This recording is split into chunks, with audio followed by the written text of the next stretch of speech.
This mug has a cat and a book on it. I mean, come on.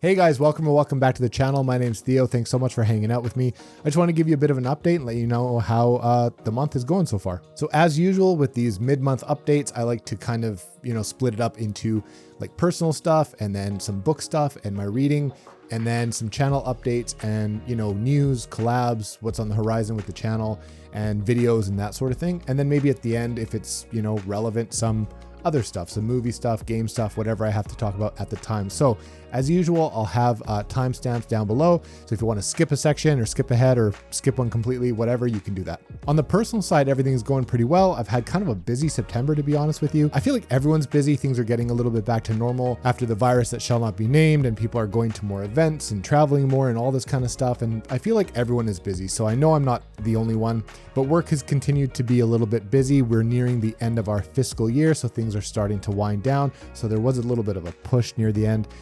But it's going okay. There's some maybe exciting news happening for me with work. There's some changes on the horizon, so I may or may not have some good personal news for work in the near future. It's stuff that you probably wouldn't care about, but it's kind of fun to think about. I'm playing a little bit of catch up with friends. I'm trying to see people that I haven't seen in a while, reconnect with some people that I've been missing lately.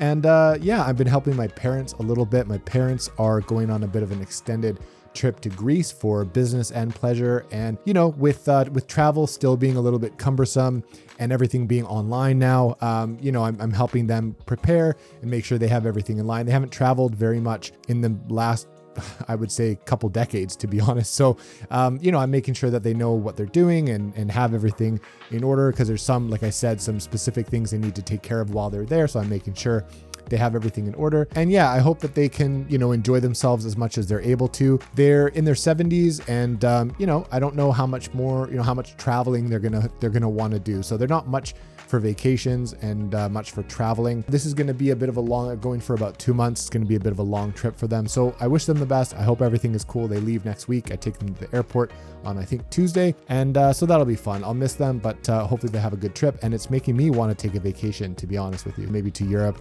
or even like Mexico or Hawaii or something like that. That'd be nice. Last night, my wife and I went to watch a comedy show downtown for date night. We went to go see Joe Coy, who sold out the Rogers Arena downtown in Vancouver. And we had such a blast. It was such a good time. His comedy is awesome. I haven't laughed that hard in a very long time. It was a sold out show. And so we had a period where they were playing like 90s music and we're like singing along, and it was almost like a huge karaoke. And it was just awesome. It was a great time, great way to spend a Friday night, and I'm glad we went, and I think I would see him live again. On to the book stuff and what I've been reading. So the first thing that I read in the month of September was Stephen King's book 11/22/63. And this was awesome because it was actually the first time that I got to do a buddy read with my wife. My wife actually read 11/22/63 with me, and it was her first Stephen King book ever. She actually really enjoyed it as well. Not as much as I did. I gave it a 5-star.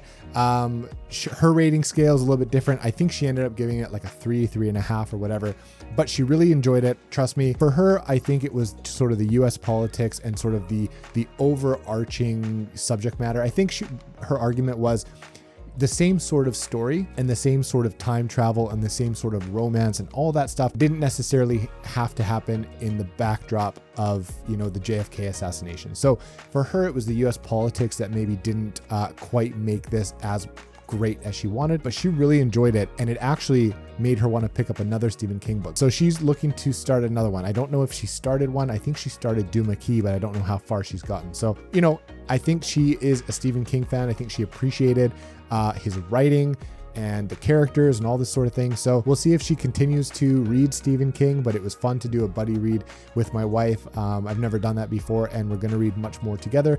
I think for spooky season for October coming up, we're going to read 1 or 2 books together as well. So stay tuned for that. So you guys probably know that 11/22/63 was chosen for my September TBR by Alex over at Tall Guy Reads. And Baron actually chose as part of that September TBR swap kind of video challenge thing that we did, where we picked each other's, we picked a book for the other members of the Grimoire Discord group. Baron actually chose Blood Meridian by Cormac McCarthy for me. I don't want to go too deep into this one. I did wrap it up, and I actually liked it more than I thought I would. I don't even know if liking it is the right word, but I would say, I think in my review, and actually this is one of the first books that I maybe the only book that I didn't rate on Goodreads. Like I was reluctant to give it a star rating because I don't think that it would make sense. I don't think that I could do the rating justice. I think I was much more impressed than I thought I would be. It is one of the most violent, but interesting, but beautifully written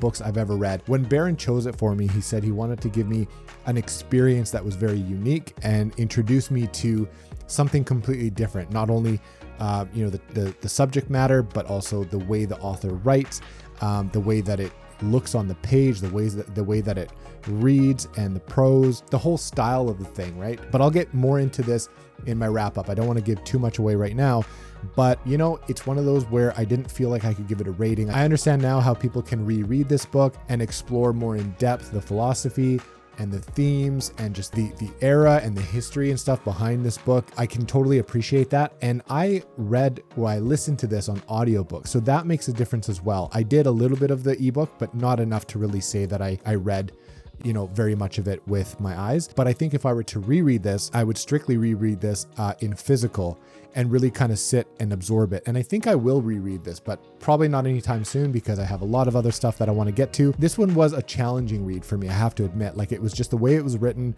It's not a difficult read. It's just very dense. There's a lot to it, and it makes you think and it makes you feel, and it's crazy. The imagery in this book is very impressive. It's also ultra violent, and if you're at all squeamish or opposed to gore and violence and blood and all that stuff in your book, then probably don't pick up Blood Meridian. But anyway, I want to thank Baron for choosing this. I think it was a really thoughtful pick. I think he was trying to get me out of my comfort zone a little bit, and I take it as a compliment that he recommended this to me, to be honest with you, and thought that I could appreciate it, and I did, and I it was good to. I'm glad I got to read this one. I'll talk more about it in my wrap up and really, what I thought. But man, what a crazy book, and I'm glad I read it. We're also continuing with the channel and Discord read along for Christopher Rocchio's Sun Eater series, and I read Queen Amid Ashes, which is a short novella that is sort of supposed to be read between, I think, Howling Dark and Demon in White. And so I read it before picking up this third book, and I really enjoyed it. It was a short little novella. It takes place on this other planet, follows Hadrian, and they uncover sort of an event that happened that is very shocking. And they ended up taking a prisoner and finding out kind of what happened to this planet and why, and who should be held accountable. It was actually very interesting. I thought it was very well done. I think I gave it 4.5 stars or something like that. Probably could have given it a 5-star, because for a short little story like that, it was very well done.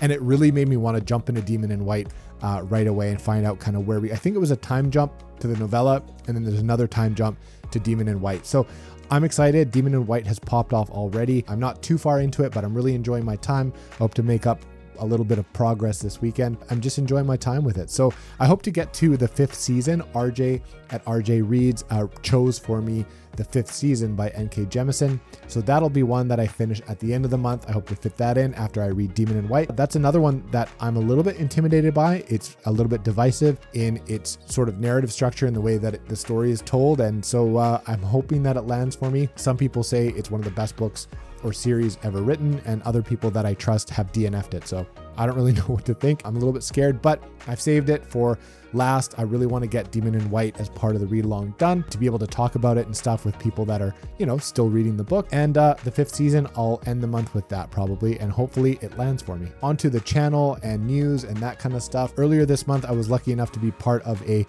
live spoiler discussion for book 2 of Christopher Rocchio's Sun Eater series. That was Howling Dark, and we were joined by Christopher Rocchio himself, a bunch of other booktubers. It was hosted on Alex's channel at Tall Guy Reads, and we had such a blast. We were talking about theories, and we were listening to Christopher Rocchio talk a little bit about some of his inspiration, and we talked about a bunch of different things, but he also talked about his writing process, what he was thinking when he was writing different things. It was a really fun discussion, and if you haven't checked that video out, go ahead and do that if you're at all interested in the Sun Eater series. or if you've read up to Howling Dark and you're curious about what other people thought, or maybe about what theories are going into the next one. If you're part of the read along, or even if you're not, go check out that video. It was actually pretty fun. So as I mentioned, for September, the Grimoire guys and myself all kind of chose books for each other, and we're reading books that the other members have chosen for us for the month of September. And so if you watched that video and you were kind of following us along as we read those books this month and are curious about our thoughts, our final wrap up and all that stuff, we're going to be doing a joint wrap up probably either at the end of this month or more than likely early into October. And it'll be a great discussion where we share our thoughts and our opinions on all the books that the other group members have chosen for us. So we're going to talk about everything that we read, what we liked, what we didn't, what worked, what didn't, and we'll find out who had the best reads of the month, the worst reads of the month, and who really nailed it with their choices and who was way off base. Speaking of October, I'm having a blast working my way through kind of an October spooky season TBR. I love fall. I love Halloween. I love spooky season and watching horror movies and, seeing kids dress up and all that stuff around Halloween. It's just a fun time. And I really enjoy reading kind of spooky, books around Halloween. And so I've put together a list of a bunch that I'm going to read. And it looks like I'm going to be doing a few different buddy reads. I'm going to be reading a book with Alex. I'm going to be reading a book with RJ. I think I might be able to sneak in one with Baron. I don't actually know exactly what I'm going to be doing, but I have a list of a bunch of spooky books I want to try and fit in. I'm excited to try those. There's a couple that I've wanted to try for a while now, and we'll see. So stay tuned for that. I'll be doing my spooky season, October, Halloween, TBR, probably at the end of the month, and we'll kind of see what I have planned. I'm also catching up myself on some YouTube videos and stuff. So, if you're a fellow booktuber, please know that I'm going to work my way through my watch later list, and I love watching other people's TBRs and other people's reviews, and Booktube is something I consume on the daily. So I'm just trying to catch up and make my way through some videos that I have saved. So please know if I haven't commented or watched your video yet, I promise I will. I try and follow as many people as I can, and it's a little bit difficult. So I'm catching up with YouTube myself because Booktube is awesome. Speaking of Booktube, I was lucky enough to be invited on Alan's channel at the Library of Alexandria. He does reading sprints and productivity sprints quite often. And he recently had one earlier this month where it was a little bit of an open door, and he said, whoever wanted to pop on could do so. And so, yeah, I hopped on and read a little bit. We chatted about a bunch of stuff. There were other people there, some of his patrons and stuff. So that was really fun. Alan, thanks for having me on. That one was cool. I got to do a little bit of reading. I think reading sprints are great for being accountable and trying to get a little bit of reading in when you feel, busy or you feel like you're just distracted. It's nice to just sit down with a group of people and just commit to, a 30-minute or 45-minute sprint or whatever works for you personally. So that was fun. And it worked for me, and I got some chapters in, and it's always a good time talking with Alan. Speaking of Alan, we are in discussions with the Grimoire crew and myself, that's Alex, RJ, Baron, and myself, to do kind of a book Jeopardy thing. If you followed Alan for any amount of time, you know that he does these book Jeopardy sessions and these games and stuff, and they're super fun to watch. I just was watching one earlier, a replay of one, to kind of get psyched about it because it's one that, I don't know, it would be really fun to participate. I think I'd be terrible at it. I think Alex would just clean house, and I think even Baron, I think RJ and I are going to have a bit of a tough time with Baron and Alex, but we'll see how that works. But yeah, it's just a matter of trying to schedule something right now. And I'd be honored to do a Booktube or a book Jeopardy thing with Alan and the Grimoire guys. So that'll be fun. So keep an eye out for that. I'm also in discussions with Chaz over at Bookish Chaz. We're trying to get together. We're trying to figure out scheduling probably sometime next month to do a Chaz and Friends discussion and just sit down and chat. I love catching those. Chaz is very calm and relaxed, and I just love his vibe and his personality and his channel. And so it'd be nice to join him on one of those. I watch them whenever I can, whenever people are on them. So yeah, hopefully I can get on a Chaz and Friends with him and talk books. I also quickly wanted to talk about some changes with the Patreon. Maybe I did want to thank some new patrons, Chris, Andrew, Jennifer, Kevin. Thank you guys so much most recently. And again, I hate plugging this thing, but if you're at all curious about what this even entails, you can check it out in the description. There are a couple different ways to support the channel if you're at all inclined to do so. You don't have to. The weekend of the 24th, I'm going to try and do a patron giveaway. So if you're part of my Patreon, I'm going to draw a name on either the 24th or 25th. I'm going to give away a book or maybe two. And instead of just like picking a random book and giving it away to anybody, I'll probably wait until I draw the name, and I'll try and give that person something that makes more sense than just a random book. So yeah, that'll be on the 24th or 25th. And we typically do our like monthly or every other month, we'll have like a patron, you know, video call or whatever. So I might just do the draw then and announce that, or I'll do it shortly thereafter and make a post about it on Patreon. But yeah, on the Patreon front, I think I'm going to change the tiers a little bit to where patrons can vote on a book in a given TBR. I won't do it every month. I might do it every other month or every couple months where I'll allow some voting for the TBR. There's a couple months where it's a little bit difficult. For example, September when we chose each other's books and I can only read so much in a month because of my schedule, or October when we have a bit of a spooky season. Not that we couldn't do a vote for one of the spooky books, but sometimes it's just, you know, there are other months that work better. Anyway, what I was thinking to do was to change the tiers maybe so that every tier can vote. Right now, I think I have it set where only the 2 upper tiers can vote and the lower tier like can't, but like I just take everyone's vote anyway. So like whatever. So I'm thinking to maybe make a change where the top tier can get 2 votes and the rest can get, you know, 1 or maybe 3 votes for 1 and 2 and then 1 vote.